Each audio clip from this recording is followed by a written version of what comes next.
नमस्कार दोस्तों, स्वागत है आपका रिंकेश मेडिकल एजुकेशन में। दोस्तों आज का टॉपिक है गैस्ट्राइटिस के बारे में। तो टर्म से आप लोग समझ गए होंगे कि गैस्ट्रिक यानी कि जिसे हम लोग स्टमक कहते हैं, तो उसकी जो लाइनिंग्स रहती हैं वहां पे अगर किसी प्रकार का इन्फ्लामेशन आ जाता है, सूजन आ जाती है, तो उसे गैस्ट्राइटिस कहा जाता है। तो आज इसके बारे में डिटेल समझने वाले हैं कि इसका कॉज क्या है, इसका डायग्नोसिस किस तरीके से होता है, सिम्टम्स और इसके ट्रीटमेंट जो है वो किस तरीके से होने वाली है। पर वीडियो पे आने से पहले मैं आपके साथ कुछ बातें शेयर कर लेता हूँ कि स्टमक के ऊपर मैं ऑलरेडी कई वीडियोस बना चुका हूँ कि स्टमक के लाइनिंग्स के ऊपर पेट में एसिड किस तरीके से बनता है, पेट में अलग अलग प्रकार के जो केमिकल्स रिलीज होते हैं जिसे हम लोग एंजाइम्स कहते हैं, एसिड कहते हैं। तो ये इसके ऊपर मैं ऑलरेडी वीडियो बना चुका हूँ और डाइजेस्टिव सिस्टम पे भी वीडियो बनाया है और स्टमक के जो एनाटॉमी है उसके ऊपर मैंने वीडियोस बनाए हुए हैं। तो वो वीडियो आप चैनल विजिट करके रेफर कर सकते हैं। हो सकता है वो अगर वीडियोस आप पहले देखते हैं तो ये वीडियो समझने में आपको काफी ज्यादा आसानी हो सकती है। तो पहले के वीडियोस जो है मेरे चैनल विजिट करके आप सर्च करके देख सकते हैं। तो अब ये जो गैस्ट्राइटिस है, इससे पहले मैं आपको समझा दूं कि मान लीजिए ये जो स्टमक रहता है,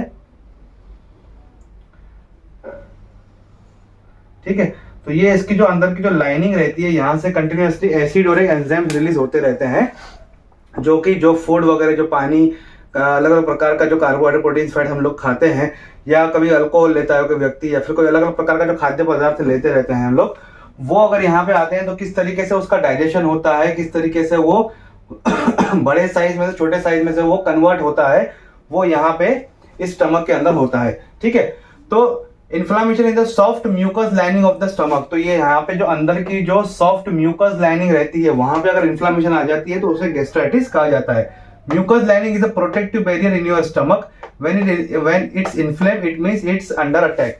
तो ये एक प्रोटेक्टिव लेयर रहती है। कौन? म्यूकस लेयर जो रहती है, उसका काम क्या है? प्रोटेक्शन देना। किससे? जो बाहर का जो पदार्थ आ रहा है उससे, जो या फिर जो एसिड वो स्टमक रिलीज कर रहा है, या जो एंजाइम्स स्टमक रिलीज कर रहा है, उससे ही अंदर की जो लेयर्स है, मतलब जो यहाँ पे जो अलग अलग लेयर्स हैं उसकी मिडल लेयर, जो आउटर लेयर जो रहेगी, तो उससे बचाने का काम ये म्यूकस लेयर, जो अंदर की एक म्यूकस लेयर रहती है, जो म्यूकस सिक्रेशन का काम करती है, ताकि एसिड का जो प्रभाव है वो स्टमक के बाकी लेयर्स में अफेक्ट ना करे। तो वो एक प्रोटेक्टिव लेयर करती है, और इसमें अगर इन्फ्लेमेशन आ जाता है तो मतलब कुछ ना कुछ परेशानी वहां पे हो रही है। It might be from an infection और सब्सटेंस यू इंजेस्टेड और डाइजेस्टिव केमिकल। तो हो सकता है कि आपको कुछ वहां पे इन्फेक्शन हुआ हो, कुछ जो ऐसा सब्सटेंस आपने खा लिया और जिसकी वजह से वो इन्फेक्शन हुआ हो, या फिर कोई डाइजेस्टिव केमिकल्स है, जो अपना जो केमिकल्स रिलीज हो रहे हैं, एसिड और बाकी जो एंजाइम्स वगैरह, उसके कारण भी ये हो सकता है। ठीक है, mucosa protect your stomach from the acid, enzymes and the micro organisms that pass through it every day. Mucosa का काम क्या है कि एसिड, एंजाइम्स और जो माइक्रो ऑर्गेनिज्म जो पास हो रहे हैं उसके शरीर के, उसके लेयर्स के थ्रू, तो उसका काम है प्रोटेक्ट करने का स्टमक की बाकी लेयर्स के साथ। जो रोज रोज उसके अंदर जो एसिड्स वगैरह आते हैं तो उससे प्रोटेक्शन करने का उसका मेन काम है। अब टाइप ऑफ गैस्ट्राइटिस से पहले हम लोग कॉज देख लेते हैं कि ये असल में होता कैसे। तो मैंने जब आर्थराइटिस के बारे में बताया था कि आर्थराइटिस में ये एक ऐसी कंडीशन है जिसमें ऑटो इम्यून सिस्टम जो है वो मिसलीडिंगली मिसगाइड हो जाता है, जिसकी वजह से क्या होता है कि वो इन्फ्लामेटरी सब्सटेंस जो है वो रिलीज करता है, ताकि वहां पे जो मिसगाइड हुआ है, जो कि एक इन्फेक्शन हुआ है, दूसरा कोई इन्फेक्शन हो गया है, उसे अटैक करने के लिए करता है। जिसकी उसके अटैक की वजह से क्या होता है कि व्हाइट ब्लड सेल्स भी एक्टिवेट हो जाते हैं, और ओवर एक्टिवेशन की वजह से वो जो आर्थराइटिस का जो एक मेन सॉफ्ट टिश्यूज हैं वो डैमेज हो जाती हैं। सेम वे यहाँ पे भी होता है कि ऑटोइम्यून सिस्टम दूसरे किसी कंडीशंस की वजह से वो एक्टिवेट हो जाता है और वहां पे अटैक करता है। जब वो अटैक करता है तो व्हाइट ब्लड सेल्स भी एक्टिवेट हो जाते हैं, और उनके एक्टिवेशन से वहां पे, मतलब यहाँ स्टमक लाइनिंग पे एक इन्फ्लामेशन हो जाती है। उस इन्फ्लामेशन के कारण जो है वो गैस्ट्राइटिस होता है। मतलब गैस्ट्राइटिस डायरेक्टली नहीं होता है, ऑटोइम्यून सिस्टम के मिसगाइडेंस की वजह से गैस्ट्राइटिस होता है। अगर ये आपको नहीं समझ रहा है कि ये किस तरीके से मिसगाइड होता है, तो ऑलरेडी मैं इस पे वीडियो बना चुका हूं। तो आर्थराइटिस का जो मेरा सीरीज है उसमें आप देख सकते हैं। Is a response from your immune system to something already going on inside your stomach. Your immune system send inflammatory cells to your stomach lining to fight the infection and helps the repair the tissue. Inflammation causes the symptoms of the gastritis if you have any, but the original offender is something else, something that threatening your stomach lining. तो original cause जो है वो अलग रहता है, जिसकी वजह से ऑटोइम्यून सिस्टम एक्टिवेट होता है, और उस एक्टिवेशन की वजह से इन्फ्लामेशन हो जाता है, और इन्फ्लामेशन जो लाइनिंग है वो अफेक्ट होती है, जिसकी वजह से गैस्ट्राइटिस होता है। देयर आर मेनी पॉसिबिलिटीज, कई पॉसिबिलिटीज हैं कि वो ऐसा क्यों हुआ। एक तो इन्फेक्शन हो गया, बैक्टीरियल वायरल इन्फेक्शन या फंगल इन्फेक्शन अगर स्टमक के अंदर हो जाता है तो वहां पे इम्यून सिस्टम काम करता है। इम्यून सिस्टम के एक्टिवेशन की वजह से वहां की लेयर जो है डिस्टर्ब हो जाती है, बाकी जो सॉफ्ट टिश्यूज हैं वो डिस्टर्ब हो जाते हैं, इसकी वजह से गैस्ट्राइटिस होने का चांसेस है। Chemical overdose of NSAID, aspirin, ibuprofen आपने खा लिया, कोकेन, काफी ज्यादा कॉफी चाय ज्यादा पी ली, उसकी वजह से हो सकता है। ऑटोइम्यून डिजीज है ये, रिड्यूस्ड ब्लड सप्लाई, यानी कि मान लीजिए कोई सर्जरी हुई है, कोई ट्रॉमा, कोई क्रिटिकल इलनेस हुई है, तो उसकी वजह से अगर जो है ब्लड सप्लाई कम हो जाता है, जिसकी वजह से लाइनिंग जो है वो अपना काम नहीं कर पाती है। मान लीजिए कोई सर्जरी हुई है, कोई एक्सीडेंटल हुआ है तो ब्लड बह जाता है, तो जो ब्लड पूरे बॉडी में जाना चाहिए, जो वाइटल ऑर्गन के पास जाना चाहिए, हर एक एंड पॉइंट तक जाना चाहिए ताकि वो अपना काम कर सके। अब म्यूकस लेयर को भी अपना काम करना है तो उसे भी ब्लड चाहिए ताकि वो अपना काम कर सके। पर अगर वहां पे अगर ब्लड सप्लाई कम हो जाता है ड्यू टू सर्जरी या फिर ट्रॉमा या क्रिटिकल इलनेस की वजह से, तो म्यूकस लेयर अपना काम सही तरीके से कर नहीं पाती है, इसकी वजह से उसमें इन्फ्लेमेशन हो जाता है। कुछ और भी है, वो ये बहुत ही कम है, जैसे कि radiation therapy, chemotherapy, bile reflux वगैरह, अगर ये कंडीशन अगर है, कोई रेडिएशन थेरेपी आप ले रहे हैं, कोई कीमोथेरेपी ले रहे हैं, तो वो भी एक कारण बन सकता है। अब आ जाते हैं टाइप ऑफ गैस्ट्राइटिस के ऊपर। तो दो तरीके के मेन हैं, एक तो है एक्यूट और क्रॉनिक। ठीक है, ये मेन टाइप है जिसकी वजह से डायग्नोसिस होता है और इस पे ही ट्रीटमेंट होता है। ठीक है, नीचे के जो है इरेसिव, नॉन इरेसिव और मोर स्पेसिफिकली, ये उसे और सब क्लासिफाइड किया गया है। ठीक है, एक्यूट का मतलब क्या, is the sudden and temporary the condition that cause it are also the acute. ठीक है, तो ये एक ऐसी कंडीशन है जो कि अचानक से हुई है और ये जिस कारण की वजह से हुई है वो भी एक्यूट है। मतलब मान लीजिए ज्यादा अल्कोहल ले लिया, कुछ एसिडिक चीजें एक टाइम में ले लिया, कोई मिर्ची खा लिया एकदम से, तो स्टिमुलेट हो गया वहां पे, तो ये एक्यूट हो गया। कुछ समय के लिए वापस ये रिपेयर भी हो जाता है। मतलब कुछ भी ऐसी कंडीशन है जो कि गैस्ट्राइटिस के लिए रिस्पॉन्सिबल रहती है, तो वो कंडीशन भी एक्यूट है, और ये कंडीशन अगर गैस्ट्राइटिस की वो भी एक्यूट है ताकि वो अच्छे से खुद को अपने आप को रिपेयर कर लेती है। क्रॉनिक गैस्ट्राइटिस का मतलब क्या है, is a long term condition though you may not notice it at all at the time और at time it tends to develop the gradually as a result of another chronic condition. तो मान लीजिए ऐसी कोई आपको तकलीफ हुई है जिसका रेडिएशन थेरेपी, आपको सर्जरी, ट्रॉमा ये क्रॉनिक है, काफी लंबे समय से आपको तकलीफ है, कोई क्रिटिकल इलनेस ऐसा है कि आप बेड पे ही, ब्लड सप्लाई है नहीं, धीरे धीरे कम होता जा रहा है, तो वो कंडीशन क्रॉनिक है जिसकी वजह से जो गैस्ट्राइटिस हो रहा है वो क्रॉनिक हो रहा है। ठीक है, अब इसको सब क्लासिफाइड और किया गया है, इरोसिव गैस्ट्राइटिस और नॉन इरोसिव। क्या तो टर्म में इसका आंसर है कि जो ऐसे चीजें जो कि हमारे लेयर्स को, गैस्ट्रिक लेयर, म्यूकस लेयर को इरोजन यानी कि जो उसे तकलीफ देते हैं, उसे एक स्टिमुलेट करते हैं या फिर घर्षण करते हैं या उसे फाड़ते हैं, टीयर करते हैं, उसे इरोजन कहा जाता है। और जो ऐसी चीजें जो उसको इरोजन नहीं करती हैं लेकिन उसमें दूसरा कोई नुकसान पहुंचा देती है, मतलब उसे रेडनेस कर देंगी, या फिर जो उसकी जो थिकनेस है, जो मान लीजिए ये इतनी मोटी है, फॉर एग्जांपल इतनी लेयर अगर मोटी है तो उसका जो मोटापन है वो पतला कर देगा, थिन कर देगा।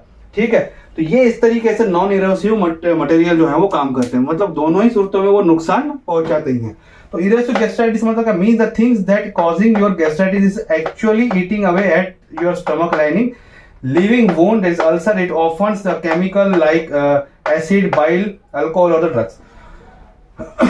ऐसी चीजें जो कि आपकी लेयर को खा रही है, मतलब क्या, लेयर को डिस्ट्रॉय कर रही है, उसे फाड़ रही है, उसे नुकसान पहुंचा रही है, जिसकी वजह से वहां पे अल्सर हो जाता है। जैसे कि अल्कोहल हो गया, कोई केमिकल आपने खा लिया, जैसे कोई दवाई वगैरह का अगर हो गया है, कोई अल्कोहल है, कोई ड्रग्स वगैरह आप ले रहे हैं, तो उसका ये कारण हो सकता है। नॉन इरोसिव मतलब क्या, doesn't leave erosion changes but may cause the irritation such as reddening of the stomach lining. Specific form of the non-erosive gastritis is a atrophic gastritis, can cause your stomach lining to react by the thinning or wasting away, that is atrophy. ठीक है, तो ऐसी एक condition जो होती है जो कि काफी समय से होती है, जिसकी वजह से जो लाइनिंग है वो डिस्टर्ब हो जाती है, मतलब स्टमक की जो लाइनिंग है वो पतली हो जाती है। पतली होना मतलब वो एट्रोफी हो जाना, मतलब वो उसका जो लेयर की जो थिकनेस है वो थिन हो जाना, वेस्टिंग अवे हो जाना। ठीक है, तो उसकी जो थिकनेस है वो पतली होती जाएगी, वो भी एक नुकसानदायक रहता है। तो ऐसी कंडीशन, ऐसी चीजें जो कि नॉन इरेसिव गैस्ट्राइटिस के लिए रिस्पॉन्सिबल रहती हैं। अगर गैस्ट्राइटिस को और स्पेसिफाई अगर किया जाए तो मोर स्पेसिफाइड नेम अगर जो है वो कैसे हैं, एक तो है इन्फेक्शियस गैस्ट्राइटिस, किसी इन्फेक्शन की वजह से होने वाला, ड्रग इंड्यूस, किसी ड्रग्स की वजह से होने वाला gastritis, alcohol induce gastritis, stress induce gastritis, मतलब काफी ज्यादा स्ट्रेस में रहते हैं तो हमें स्टमक में काफी ज्यादा प्रॉब्लम होता है क्योंकि ब्लड सर्कुलेशन वहां पे डिस्टर्ब होता है। और हमारा खान पान भी सही तरीके से नहीं होता है। ऑटो इम्यून गैस्ट्राइटिस जो मैंने आपको बताया कि इसकी वजह से होता है, और इयोसिनोफिलिक गैस्ट्राइटिस मतलब क्या कि ये दोनों टर्म्स आपस में मिली हैं, ऑटो इम्यून और इयोसिनोफिलिक गैस्ट्राइटिस। जब काफी ज्यादा ऑटो इम्यून डिसीज में जब ऑटो इम्यून सिस्टम है वो एक्टिवेट हो जाता है किसी कंडीशन की वजह से, तो वहां पे जो इयोसिनोफिल्स रहते हैं यानी कि डब्ल्यूबीसीज जो रहते हैं वो भी एक्टिवेट हो जाते हैं काफी मात्रा में। तो उसके कारण मतलब इयोसिनोफिल्स के कारण होने वाला जो गैस्ट्राइटिस है उससे कहा जाता है इयोसिनोफिलिक गैस्ट्राइटिस। ठीक है, तो ये काफी रेयर है पर एक प्रकार उसका है। Sign and symptoms may not cause any noticeable symptoms. अब ये एक्यूट वगैरह रहेगा या फिर जो क्रॉनिक भी रहेगा तो कभी कभी कहता है कि सिम्टम्स पता ही नहीं चलता है उसका, खुद ही जो है वो म्यूकस लेयर अपने आप में ठीक कर देती है, इम्यून सिस्टम अपने आप को ठीक करती है, ज्यादा इसके सिम्टम हमें पता नहीं चलते। एक तो चारों तरफ से वो मसल्स और ऑर्गन से ढका हुआ है तो उसके सिम्टम्स ज्यादा पता नहीं चलते हैं। ठीक है, if it does it may mean that it's more severe or it's been going on for a long time. Symptoms may happen when your stomach lining is worn down enough that it can't defend itself against its own acid and enzyme anymore. अगर आपको pain sensation हो रहा है कौन से area में, इस upper area में जहां पे स्टमक वगैरह है, जो मिडल एब्डोमिनल मिडल अपर एब्डोमिनल जो रीजन रहता है वहां पे काफी ज्यादा पेन हो रहा है, आपको आप नोटिस कर रहे हो कि यार यहाँ पे हो रहा है, मतलब हो सकता है कि आपको अल्सर भी हो चुका है, तो इसका मतलब ये है कि ये सिचुएशन इतनी वर्स हो चुकी है कि जो म्यूकस लेयर है वो अपना एसिड और अपना जो एंजाइम्स वगैरह हैं उससे भी प्रोटेक्शन नहीं दे पा रहा है स्टमक की लेयर्स को, बाकी की लेयर्स को। द एसिड में कॉज सिम्टम्स ऑफ इंडाइजेशन और stomach ulcer which can hurt and bleed. तो इंडाइजेशन भी हो सकता है और काफी ज्यादा ब्लीडिंग भी हो सकता है, जिससे हम लोग अल्सर कह सकते हैं। तो उसकी वजह से ब्लीडिंग भी हो जाएगा, काफी ज्यादा वो हर्ट करेगा, चुभेगा, एक चुभन जो है वो काफी ज्यादा महसूस होती है। सिम्टम्स में इंक्लूड लॉस ऑफ एपेटाइट, भूख लगेगी नहीं या फिर आपको ऐसा लगेगा कि मेरा पेट भरा भरा सा है। ठीक है, स्टमक पेन और ब्लोटिंग, तो काफी ज्यादा स्टमक में पेन भी होगा और ब्लोटिंग यानी खट्टी डकार जो है वो आना शुरू हो जाएगी। नौशिया, वॉमिटिंग, उल्टी जैसा आना या आभास होना या फिर उल्टी आना, ये होना अपने को फील हो सकता है। ब्लीडिंग अल्सर, तो अल्सर अगर है काफी ज्यादा बढ़ गया है, उसमें से अगर खून बहना अगर शुरू हो गया, अगर ये कंडीशन आ गई है तो उसका क्या सिम्टम्स रहेगा?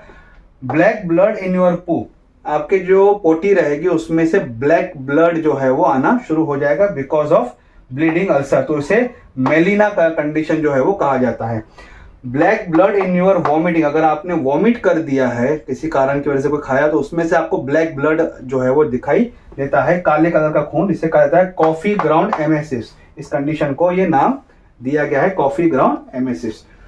हाउ डू यू रिकॉग्नाइज, कैसे पता चलेगा आपको कि गैस्ट्राइटिस हुआ है या नहीं हुआ है? Gastritis pain is in your stomach which is located in your upper middle abdomen, it is epigastric region. General pain from the inflammation will feel like it's somewhere in this area, but you might not be able to pinpoint the exact spot.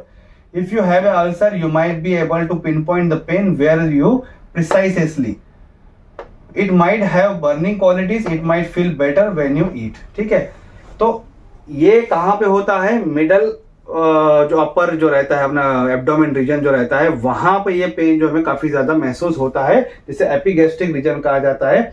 तो general जो pen रहेगा, मान लीजिए किसी inflammation की हुआ है, for example अगर एक्यूट की वजह से भी हुआ है तो वो आप पिन पॉइंट नहीं कर पाओगे, आपको लगेगा कि हाँ हल्का सा कहीं दर्द हो रहा है पेट साइड में, पर एग्जैक्ट पिन पॉइंट आप नहीं कर पाओगे। ये सिचुएशन जब वर्स हो जाएगी, मतलब अल्सर हो जाएगा, काफी ज्यादा तकलीफ हो जाएगी, तो आप एग्जैक्ट पिन पॉइंट बताओगे कि हाँ यार मुझे यहाँ पे काफी ज्यादा चुभन महसूस हो रही है, दर्द महसूस हो रहा है, जलन जैसा जो है वो महसूस होता है।